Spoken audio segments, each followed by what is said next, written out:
does it say welcome? What the heck? What is this?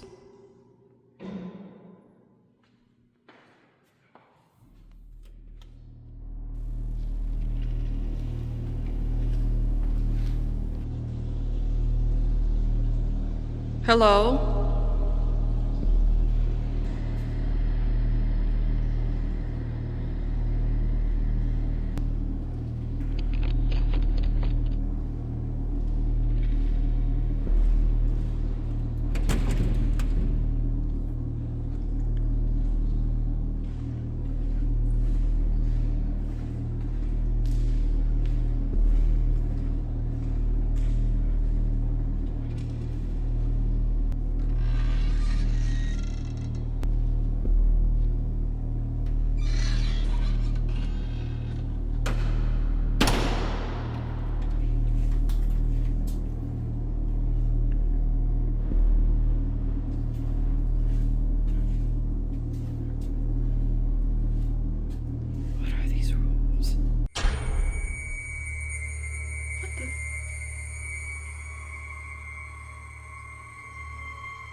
Welcome back. Welcome back. Welcome back. I hope you enjoyed that short film. It took me like an hour to make, but hey, when I go all in, I go all in, right? Today, we are viewing BACKROOMS, and this is another spoiler because it's been out for a minute. And also, if you didn't know, this was a short film, but I'm gonna get into that, and we're gonna talk about it. BACKROOMS. What in the Chronicles of Narnia, Stranger Things, Alice in Wonderland, Maze Runner situation is going on here? I'm just being dramatic. But overall, it was a decent movie.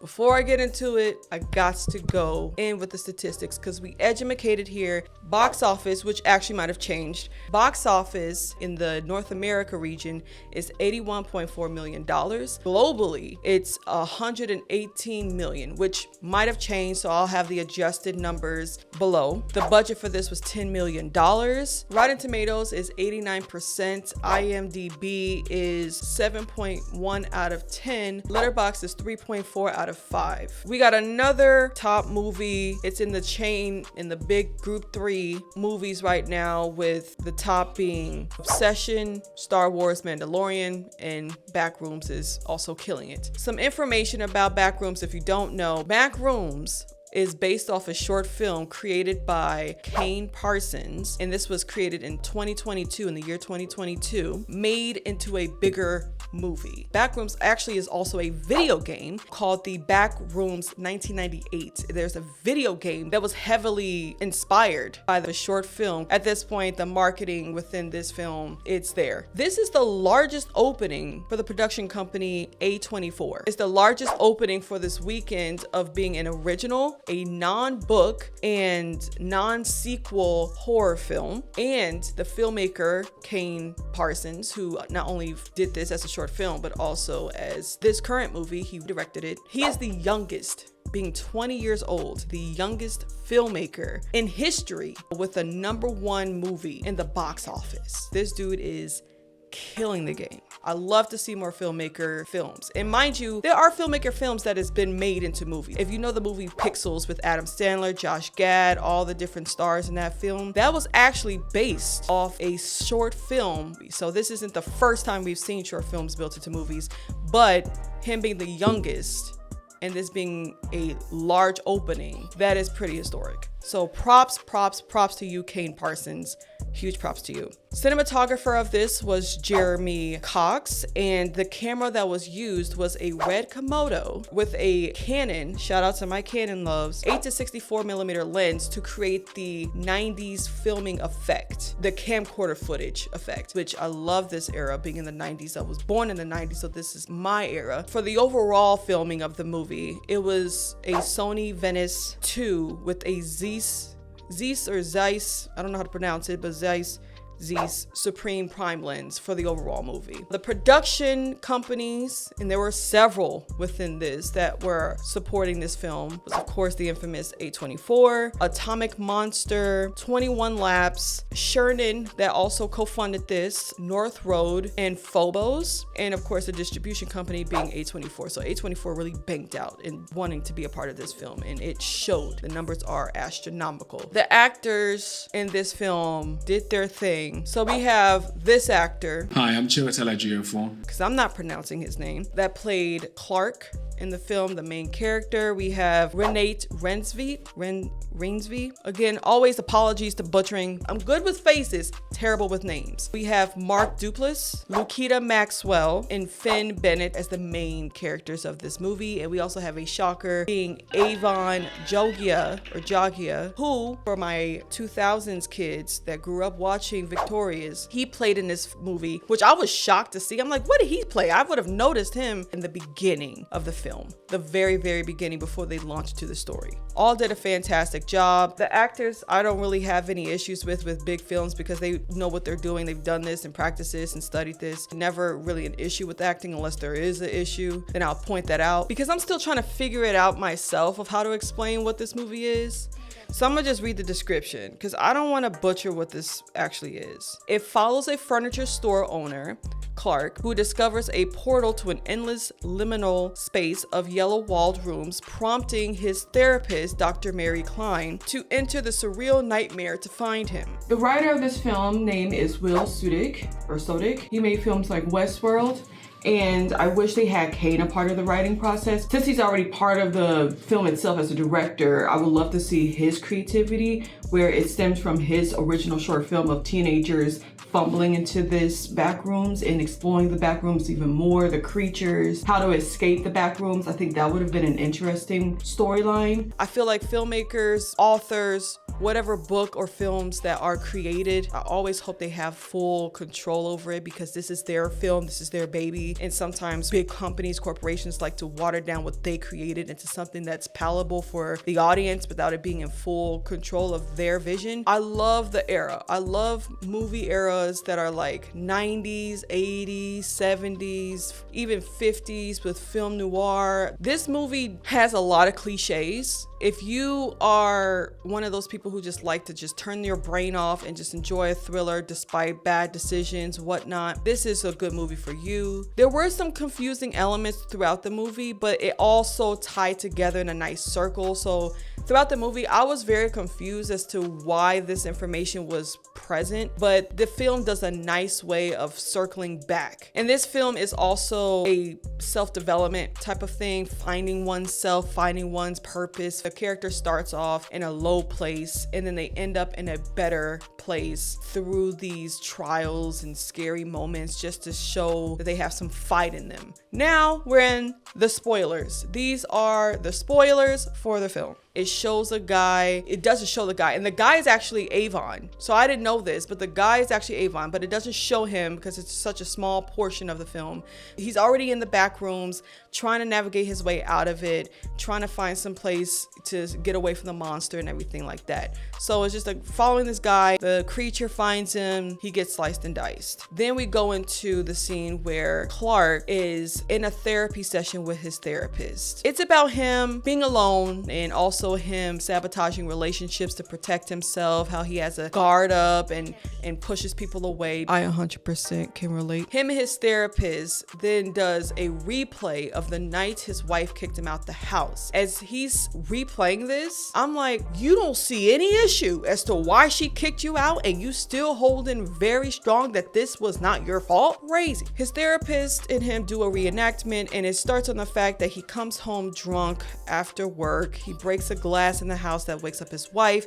His wife comes down to confront him about it and is upset, but then he goes into, well, I have to work. Who else is gonna work around here? I'm paying for your law school. I'm paying for all these bills. You want kids? Well, I'm paying for that too. You don't do nothing. Get off your lazy fat butt and do something. I'm the only one doing it. You can see why you can see the divorce. You hear it in my voice. You can see why he's divorced, right? Okay, I'm just saying. So he gets really into character. All of this is stemming just from a inner pain of him blaming the world, blaming everything else but his own actions. And this just self-reflects into him starting out in a low place with this movie. And he also is a failed architect. The wife kicks him out and now he lives in his store. And his store is a furniture store, which is doing terribly. So after his therapy session, he goes to work. In an attempt to try to get business, he does a pirate commercial. That's important. The way he was able to film the pirate video for his commercial was assistant manager and her boyfriend helped film it for him. Now we go into some weird things happening within the store. So electricity is bugged, lights are flickering in and out. He calls an electrician and they check out the panel to find out what's going on. And within the panel, there are 3 separate switches that are red. That's not even within the same panel, but just down further from the panel and in a crooked way. They've never seen this before, the electrician and Clark. So they mess it with this panel lights, nothing's happening. So they just chalk it up as just some weird added thing that the previous electricians put in there. So as time moves forward, Clark is drinking, he's sleeping at his store, he's watching TV. Then there's a night where the TV is being wonky and messing up. The lights on the store, that again, it's nighttime, so they're all off. They all turn on and it's creeping him out. It's creeping me out. We all creeped out. He tries to solve the problem by looking within the store to figure out what's going on at night. AKA, I would never do this. I would find a hotel. I don't care if I couldn't afford it. I'm not staying in that place. It's too haunted. Anyway, he then goes downstairs where the panel is because it's on a separate floor and he tries to figure out what's going on. And then as he's giving up, he then sees a sliver of light within a wall. And then as he walks to it, he puts his hand through it and his hand sinks into the wall. This is the introduction of the back rooms. So he goes into the wall fully and then he looks around and sees furniture stacked up in a pile. Then he just starts to navigate. And I have like just mainly 2 issues with that part of the scene. Why would you go inside a wall? 2, you're black. We don't do that. But let it be told, people can do stupid stuff. It don't matter what color you are. Clark goes further into the room. He starts to wander within the back room, seeing all these different things, sunken furniture in the floor, doors upon doors. And throughout this entire tour, in the back of my mind, how are you not lost? How are you going to find your way back? How are you even knowing where you're going? You are getting further within a place you do not know. How do you expect to get out of it? Then we see a zoom out camera movement where someone is monitoring him. So there's a camera somewhere within the back rooms and we get a viewing of some random guy watching Clark tour the back rooms for the very first time, right? So as he's going throughout these different rooms, something scares him and he starts to just run up to a separate door and that ends up being the door that leads him to the beginning of where he was. And then he's able to leave that door to get back into the store. He gets incredibly intrigued. He has the curiosity bug. It bit him in the butt and he starts to tell his therapist this. His therapist is like, okay, you sure you said you stopped drinking? You sure you stopped drinking? Are you sure it ain't no? Okay. And he's like, you don't believe me? He's bringing out a drawn visual of what these rooms are. So it may have been some time past that he's been in this room several times and just now told his therapist. So I wasn't sure how he got that information right then and there because it was like, it felt like the night before, but this time it just seems like time has passed. And he tells his therapist, I'm gonna get some proof. And when you finally see it, you're gonna owe me a big apology, right? That's what he says. So then he recruits his assistant manager and her boyfriend and asks them to bring the camera to come film for research. So they go back to the store. He already drew the outline of the door because it was hidden within the room. Now he outlined it where you can fully see it. And that immediately clocked me of Drake and Josh. Drake? What? Where's the door hole? Goes right there. See, I drew it with a magic marker. It seems like the back room is like some alien dimension that only chooses who it wants to expose itself to. So I immediately clocked it like if they try to walk into that room or if he walks into the room, it's just gonna be solid and it's like it's never gonna work. That back room dimension is so bold. It said, I want all of y'all to come in here. Give me everybody. I want them all. The assistant manager name is Kat. So Kat is very hesitant. She's the only voice of reason and I am 100% on her side. She says no. She tell her boyfriend, you don't gotta do this. We can go. This is crazy. No, no, no, no, no. And I'm just like, no, no, no, no, no. What are you doing? So of course they don't listen. They go into the back rooms and the boyfriend is enthralled with all of this. They tour the area. He has his camera. Clark is telling them there's a pool here. Then there's this cool place and it just continues and continues and continues. So he's very invested into the architecture of this back rooms apparently. And so the boyfriend starts to record everything going on. Then they are led to a section where it's like a slope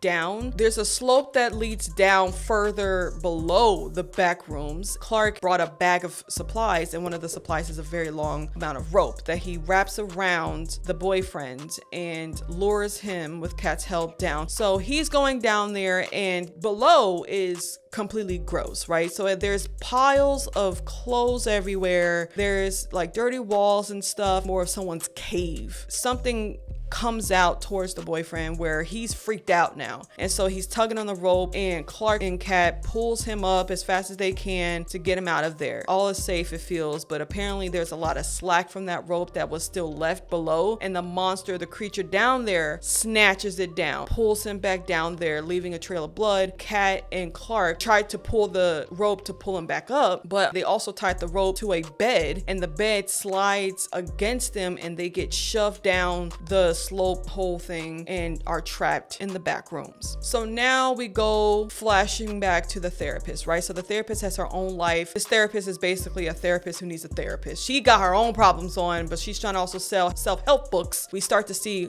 the reason behind her trauma and the stuff that she's gone through and how she wants to help other people get through it as well. It flashes into a childhood where her mom seems to have agoraphobia, which is the fear of leaving the home. She doesn't want to leave and she pulls her child away, which is the younger therapist. The therapist's name being Mary, she pulls the younger Mary away from the window, which that part has scared one of the audience members in the theater. I think so. She may have had symptoms of agoraphobia just based on her mother. The therapist is dealing with her own stuff and she gets a voicemail from Clark, and Clark says that he went through the window and he can't get out. Now, this was a metaphor where Mary, the therapist, was telling him that he thinks that he has no opportunities, that he thinks that he's in this locked window of opportunities where he can't get in, but the window was never locked. And so when he calls her to tell him that he can't get out, so that was probably like a cry for help. The therapist is like, all right, I'm gonna go get you. She goes to the store, she finds the back rooms, and she goes into the back rooms to look around to find Clark. Mary is looking at some paintings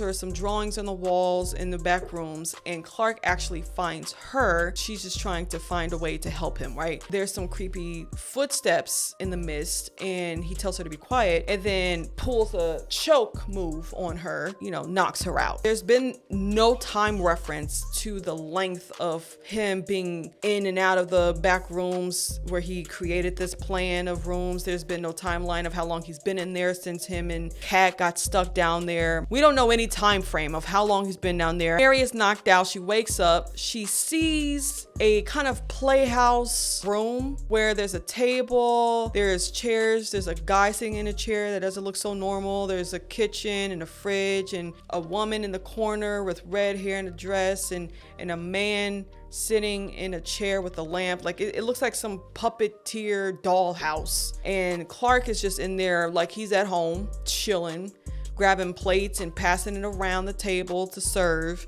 And he's basically talking about how he feels at home, how he found like he discovered himself, all those things. The therapist is tied up. Her arms are tied up to a chair. She's freaking out and she's trying to reason with Clark. So then as he opens the refrigerator, his assistant manager Kat's head is in there. He talks about the rooms. So this is what essentially the rooms are. Backrooms universe is, I don't know if it's centered to a monster's mind or if it's just a created entity. The rooms are memories. So for example, when Mary gets knocked out, it flashes to her home and then it goes down to another vision of her home, but less furniture. And then it goes into no furniture, and then it goes to a clean home, and then it goes to chairs that were already there sunken into the floor. So it's like different versions of memories of what it used to be. And then the creatures around are people that it remembers, but more distorted. So he describes what this place is, and he's just telling her all the great things about this place, how the people that are memories can't feel anything, you can do whatever. And the crazy part is he takes a knife, and the guy that's sitting at the table who has like 3 eyes and 3 noses, he puts a knife through his neck just to show how he feels no pain. He says, and you can eat them. He opens this man's shirt, he grabs a chunk of his belly, and it looks like cold grits. He plops it on the plate in front of the guy, he plops it on Mary's plate, and he plops it on his own plate like it's a delicious feast. So then he asks her to replay the night, and then she's like, okay, let's do it. Okay. It rubs the lotion on its skin or else it gets the hose again. He's like, wait, something's not right. So he has the knife, and he goes to the woman in the corner in the red hair and the dress, because his ex-wife was a redhead. He scalps the woman's head and takes the chunk of red hair and places it on Mary's hair to fully get into character, right? So basically this was a point where he's like, I don't want to change. I like who I am. And she was like, okay, that's fine. If you want to stay here, stay here. That is fine. He was like, okay. And then she was like, let me go. And he was like, okay, I'm sorry. Then we hear footsteps coming towards the room. And that, if you remember when I said he did a Pirates commercial, is a memory of him as a huge pirate, but he is very distorted. The creatures look very cartoonish, if I'm honest. The human Clark was like, we can stay here. So I don't know if they've been roommates or something. Like, I was like, how do you know this dude? How are you not freaked out? Again, we don't know how long he's been down here. So he's like, hey, it's okay. She said we can stay. We can be who we are. And then the pirate giant picks up regular size Clark. He bites his shoulder. There's a reason I don't like watching movies. He bites his shoulders and essentially kills him. And then Mary is getting herself out of this chair. She escapes the room and runs away, and the pirate is right after her booty. Savvy. One of the rooms she walks into, still trying to get away from the pirate, is a room full of couches. So she basically has to like hop over the couches to go to the end of the room, to go through another door to keep running away from the pirate, right? As she's running through the room, she somehow broke or fractured or something, hurt her ankle, and now she's limping for the rest of the chase. And then what was the most frustrating was the fact that as she's running to a separate room, there's like a store-esque display. She grabs a weapon and trips on every single thing behind her. Now looking back, just kind of pointing the weapon towards the pirate monster, and it was so annoying to watch. And it was annoying for other people too. You're faster than this pirate. He's slouching. He's giving you Michael Myers vibes. He's walking. So anyway, she continues to try to run, and then there's this gas that came out of nowhere. I don't know if it was like knockout gas or whatever, but she starts to feel faint. And then as she tries to snap out of it, that's when the pirate is over her trying to kill her. And then apparently she remembered that she has a piece of cement. She grabs it from her pocket, which I didn't even know she had in there, and starts to bang the rock against the pirate creature's head. She manages to escape and sees a sliver through the wall, and she ends up going on the other side to find men in suits with gas. They're still spraying over her, right? And so they kind of help her and take her to their facility. It's a lot. One of the issues I also have with these type of movies is that whenever someone is in their demise, whenever someone is going through the most craziest traumatic experiences, at the end of it, when everything's all said and done, this is when the police comes in. This is where the SWAT comes in. This is where the government comes in. So anyway, she now is in a facility room where she now talking to the man who was looking at Clark through a monitor. So now we get to see who he is. So this man is part of an organization that's created MRIs. Now When they first came in contact with the Backrooms, they just dropped everything that they've created of MRIs, and they only want to find more and more of this discovery of these Backrooms. I thought this was more of like somebody is watching somebody going through these simulations and stuff like that, but no, this is just another group of people who are as curious of what these Backrooms are. At this point, she realizes that this is probably a situation she can't get out of, and then it goes into an ending shot where a memory of Mary is sitting in a chair within the Backrooms. It gave very much Stranger Things. It was like an alternate universe, except for if it's not the upside down, it's within the room, in a room. That's the movie. Again, these are not the kind of movies I care for because it's similar to Obsession where it's self-inflicted. Why would you be so curious to find something, tell nobody? And my thought, I'm like, if I'm finding a whole new different universe or something, I want no parts. I want no parts. I don't want to be in any shape or form associated with some weird entity, especially if it wants to have some connection with me. No, connect with someone else. Connect with the government. They love this stuff. Go find them. I don't want no parts. But this dude wanted all the parts, and guess what? He got torn apart. I give it 3 out of 5 chocolates. So definitely do check it out for yourself. See how you feel about it. Comment if you liked the movie, if you didn't like the movie. I hope you enjoyed this video. Thank you so much for watching. Thank you for the love and support. And even if you don't love nor support it, thank you again for entertaining me. May your light shine bright for all to see, and I will see you in the next video.